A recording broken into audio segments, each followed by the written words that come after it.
नमस्कार दोस्तों, आज हम हल करेंगे प्रश्नावली 14.3 का प्रश्न क्रमांक 1, जिसमें हमें कहा गया है निम्नलिखित बारंबारता बंटन किसी मोहल्ले के 68 उपभोक्ताओं की बिजली की मासिक खपत दर्शाता है। इन आंकड़ों के माध्यक, माध्य और बहुलक ज्ञात कीजिए। यहाँ पर दोस्तों हमें ज्ञात करना है माध्यक, माध्य और बहुलक। तो जैसा कि आपने पिछली प्रश्नावली में माध्यक और बहुलक को ज्ञात करना जो है सीख लिया है, आज हम इनके साथ माध्यक को भी ज्ञात करना सीखेंगे। तो आइए दोस्तों हम सारणी को जो है देखते हैं। यह हमें सारणी दी गई है जिसमें यहाँ पर हमें मासिक खपत दी गई है जिसे हम वर्ग अंतराल कहते हैं, और उपभोक्ता की संख्या इसे हम कहेंगे बारंबारता। तो जैसा कि दोस्तों हम जानते हैं माध्यक को ज्ञात करने के लिए हमें जरूरत पड़ती है वर्ग अंतराल, बारंबारता और वर्ग चिन्ह और एफ आई एक्स आई की। और यहाँ पर हम देखें माध्यक ज्ञात करने के लिए हमें जरूरत पड़ेगी दोस्तों वर्ग अंतराल, बारंबारता और संचयित आवृत्ति की। यहाँ पर हमें माध्यक ज्ञात करने के लिए वर्ग चिन्ह और एफ आई एक्स आई की जो है जरूरत नहीं होती है। तो यहाँ पर हमें दिया गया है दोस्तों सबसे पहले माध्यक। तो यहाँ पर हम सबसे पहले जो है माध्यक ज्ञात करेंगे। तो उसके लिए यहाँ पर हम संचयित आवृत्ति जो है ज्ञात करेंगे। तो यहाँ पर हम देखें दोस्तों यह जो है हमारे पास है बारंबारता। तो यहाँ पर हम देखें, यहाँ पर हमें दिया गया बारंबारता में 4, तो संचयित आवृत्ति यहाँ पर हो जाएगी हमारी 4। इसी प्रकार अब यहाँ पर हम ये वाला जो 4 है इसमें हम जोड़ देंगे 5, तो हमारे पास हो जाएगा 9। संचयित आकृति हो जाएगी 9। अब 9 में जो है दोस्तों हम जोड़ देंगे 13, तो यहाँ पर हमारे पास हो जाएगा 22, यानी संचयित आवृत्ति हो जाएगी 22 हमारे पास। और ये वाला 22 में हम जोड़ देंगे 20, तो संचयित आवृत्ति हो जाएगी 42। अब यहाँ पर हम 42 में 14 जोड़ देंगे तो हमें यहाँ पर जो है 56 प्राप्त होगा। फिर इसी प्रकार यहाँ पर हम देखें 56 में हम 8 जोड़ देंगे। तो यह जो दोस्तों हमने संचित आवृत्ति ज्ञात कर ली है। तो माध्यक ज्ञात करने के लिए हमें संचित आवृत्ति की जरूरत होती है और इसके साथ में हमें बारंबारता का योग जो होता है उसकी हमें आवश्यकता होती है, जिसे हम एन या सिग्मा एफ आई एक्स से दर्शाते हैं। तो यहाँ हम लिखेंगे एन, इसका योग दोस्तों यहाँ पर हमने निकाला भी जो है 68 हमें प्राप्त हुआ, तो एन हो जाएगा हमारे पास 68। दोस्तों अब जो हम माध्यक ज्ञात करने का फॉर्मूलों को देखते हैं यहाँ पर। तो यहाँ पर हमने लिखा माध्यक, माध्यक को हम दर्शाते हैं एम से, बराबर होता है एल प्लस एन बटा 2 माइनस सी एफ बटा F1 और इंटू में होता है एच।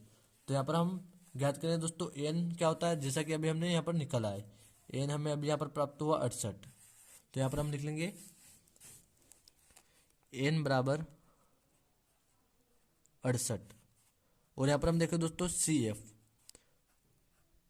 तो सी एफ दोस्तों यहाँ पर हम देखें टेबल में जो सबसे बड़ी बारंबारता है हमारी, यानी जिसे हम F1 करते हैं, इसको यहाँ पर हम लिख लेते हैं F1। इसका जो संचित आवृत्ति है, जस्ट इसके ऊपर की जो संचित आवृत्ति होती है उसको हम कहेंगे CF। ध्यान रहे दोस्तों बारंबारता जो होती है सबसे बड़ी हमारी, उसके संचित आवृत्ति जो होती है उसके जस्ट ऊपर वाली जो संचित आवृत्ति होती है उसे हम CF कहेंगे। तो यहाँ पर हम लिख लेंगे CF बराबर 22 है हमारे पास, तो हम लिखेंगे 22। इसी प्रकार अब यहाँ पर हम देखते हैं F1, जैसा कि हम जानते हैं F1 सबसे बड़ी बारंबारता होती है, तो हम लिख लेंगे F1 बराबर 20। और L को हम देखें दोस्तों यहाँ पर अब हम L भी हम जानते हैं जो सबसे बड़ी बारंबारता होती है उसके वर्ग अंतराल की निम्नतम सीमा, यानी इसकी जो निम्नतम सीमा है ये वाली 125, तो हम लिख लेंगे 125, L बराबर 125। और फिर यहाँ पर हम लिखेंगे H। तो दोस्तों एज हम जानते हैं कि इनके बीच का जो अंतर होता है वर्ग अंतराल के बीच का अंतर, तो यहाँ पर हम देखें 125 और 145 जो इसके बीच है 20 संख्याओं का अंतर, तो हम लिख देंगे एज बराबर 20। अब दोस्तों यहाँ पर हमें सभी के मान जो है प्राप्त हो गए। अब हम इसको हल करते हैं। तो यहाँ पर दोस्तों हमने इनके मान को जो है फॉर्मूले में यहाँ पर रख दिया है। अब इसको जो हम आगे हल करते हैं यहाँ से, तो हम लिखेंगे फिर से m बराबर 125 प्लस ब्रैकेट के अंदर 2 से हम 68 को काटेंगे, तो यहाँ पर जो हमें 34 जो है प्राप्त होगा, तो हम लिखेंगे 34 और माइनस में 22 को हम जो का त्यों लिख देंगे, और इसके बटे में हम देखें 20 को हम जो का त्यों लिख देंगे और ब्रैकेट को हम यहाँ पर बंद कर देंगे और गुणे में लिखेंगे 20। अब यहाँ पर हम नीचे देखते हैं दोस्तों, यहाँ पर हम लिखेंगे m बराबर 125 और प्लस में यहाँ पर हम 34 में से 22 माइनस करेंगे दोस्तों, तो यहाँ पर जो है दोस्तों हम माइनस करेंगे तो यहाँ पर हमें 12 प्राप्त होगा, तो हम लिखेंगे 12 और इसके बटे में हम लिखेंगे 20 और गुणे में 20। अब यहाँ पर हम देखें दोस्तों हम इस वाले 20 से इस वाले 20 को काट सकते हैं, तो यहाँ पर हम इसको काट देंगे और यहाँ पर हम लिखेंगे m बराबर 125 प्लस 12, फिर से यहाँ पर हम लिखेंगे बराबर 125 में दोस्तों अब यहाँ पर हम 12 को जो है जोड़ देंगे। तो यहाँ पर हम देखें 5 और 2 हो जाएगा 7, और 1 और 2 3, और यहाँ पर हम 1 को जो का त्यों लिख देंगे। तो दोस्तों यहाँ पर हमें एम यानी माध्यक जो हमें प्राप्त हुआ दोस्तों 137। अब दोस्तों यहाँ पर हम इसका माध्य ज्ञात करेंगे।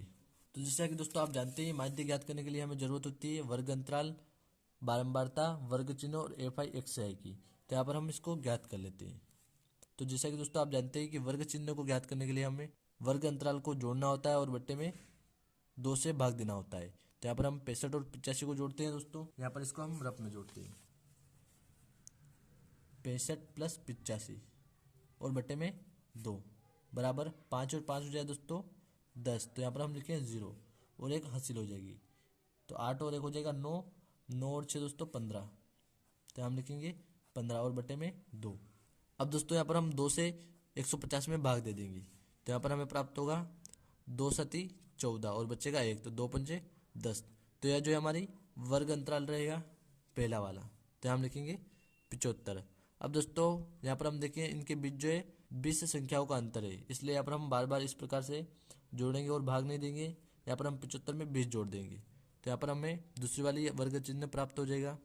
75 में हम 20 जोड़ेंगे तो यहाँ पर हमें 95 प्राप्त होगा, और फिर 95 में हम 20 जोड़ेंगे तो हमें 105 प्राप्त होगा, और फिर 105 में हम जोड़ेंगे 20 तो हमें 135 प्राप्त होगा, और फिर यहाँ पर हमें प्राप्त होगा 155, और यहाँ पर हमें 175, और यहाँ 195 में जो है प्राप्त होगा।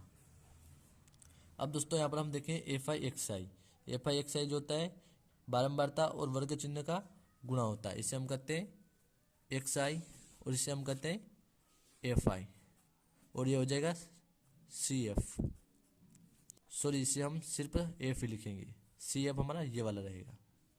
अब यहाँ पर हम देखें दोस्तों एफ आई एक्स आई का हम गुणा करेंगे। तो यहाँ पर हम 4 और 75 का दोस्तों गुणा करेंगे। तो यहाँ पर जो है दोस्तों हमने एफ आई एक्स आई ज्ञात कर लिया है, और इसका योग भी हमने यहाँ पर ज्ञात कर लिया है। सिग्मा एफ आई एक्स आई का योग हमें प्राप्त हुआ 9190। अब यहाँ पर हम माध्यक जो ज्ञात करेंगे प्रत्यक्ष विधि से। तो यहाँ पर हम प्रत्यक्ष विधि का फॉर्मूला लिखेंगे। माध्यक को हम एक्स से दर्शाते हैं, तो यहाँ हम लिखें सिग्मा एफ आई एक्स आई, और बट्टे में यहाँ पर सिग्मा एफ आई, यहाँ पर हम एक्स आई को नहीं लिखेंगे। अब इसमें जो हम मान रख दें दोस्तों यहाँ पर बराबर, यहाँ पर दोस्तों सिग्मा एफ आई एक्स आई हमारे पास 9190।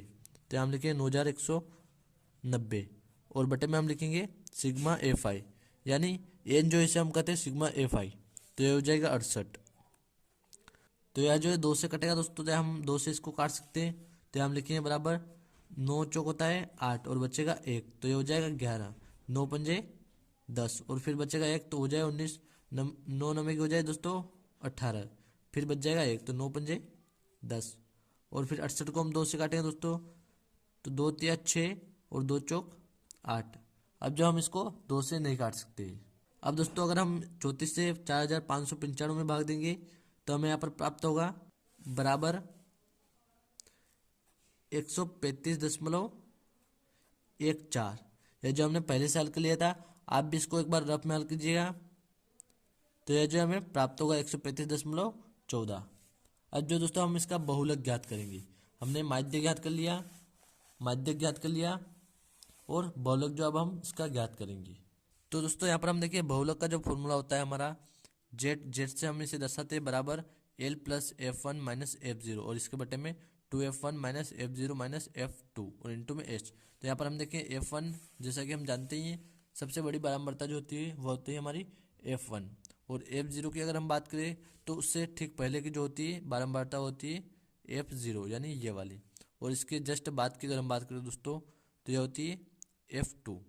और यहाँ पर हम देखेंगे एल की अगर हम बात करें दोस्तों तो सबसे बड़ी बारंबारता जो होती है उसकी वर्ग अंतराल जो है उसकी निम्नतम सीमा, यानी ये हो जाएगी एल हमारे पास बराबर। अब हमारे पास बचा एच दोस्तों, तो एच इनके बीच का जो अंतर है, यानी इनके बीच जो है 25 संख्याओं का अंतर है, तो यह हो जाएगा एच हमारे पास 25। अब इस मान को जो है दोस्तों यहाँ पर हम फॉर्मूले में रख देते हैं। तो हम लिखेंगे जेड बराबर एल दोस्तों जो कि हमारे पास है 125, यहाँ पर हम आप देख सकते हैं। तो हम लिखेंगे 125, और प्लस में हम लिखेंगे F1। तो F1 दोस्तों हमारे पास है 20 और माइनस कर देंगे इसमें से हम F0 जो कि है 13।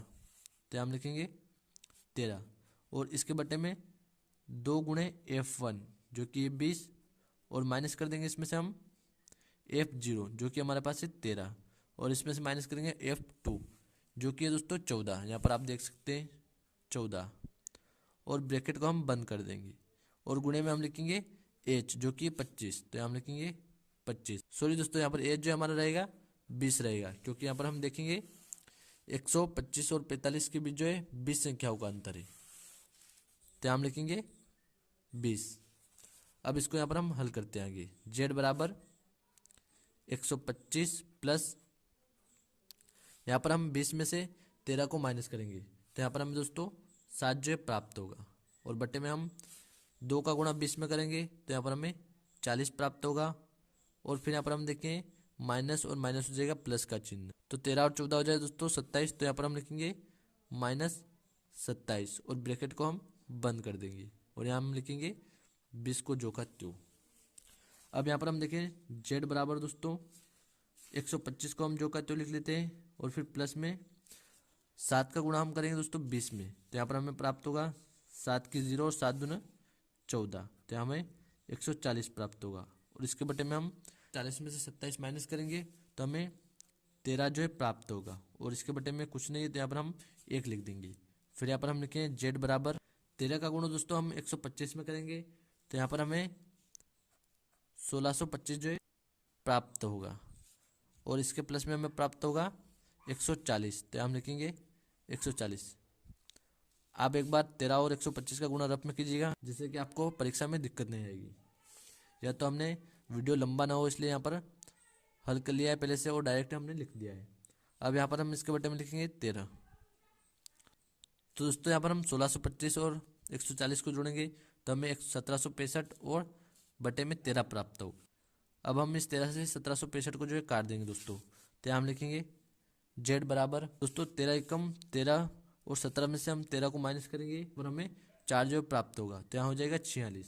तो यहाँ पर 13 क्या होता है दोस्तों 39, तो हम लिखेंगे 3 और 39 को हम 46 में से माइनस कर देंगे तो यहाँ पर हमें 7 प्राप्त होगा तो यहाँ पर हो जाएगा 75। तो यहाँ पर दोस्तों 13 पंजे होता है 65, तो हम लिखेंगे 5 और फिर बचा दोस्तों 75 में से 65 माइनस करेंगे तो 10 बचेगा।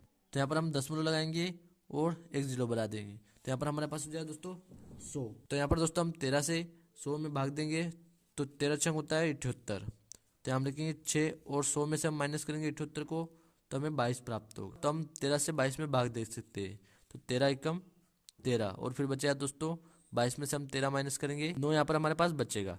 तो इस प्रकार से सवाल जो आगे बढ़ता ही रहेगा तो इसको हम यहाँ पर जो है खत्म करते हैं। तो Z हमें प्राप्त हुआ दोस्तों 135.61। यही जो हमारा आंसर रहेगा। उम्मीद करता हूँ आपको सवाल अच्छे से समझ में आ गया होगा। कमेंट जरूर कीजिएगा।